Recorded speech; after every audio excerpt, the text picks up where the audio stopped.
Good morning. I wanted to make a recant on here.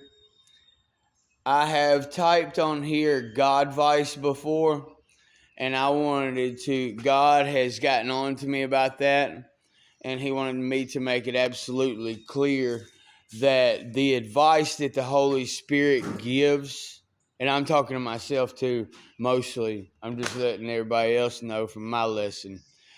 The advice that the Holy Spirit gives, the directions the Holy Spirit gives is not advice. It's tactical strategy from God, and it's truth, and it's His word, and it's Him.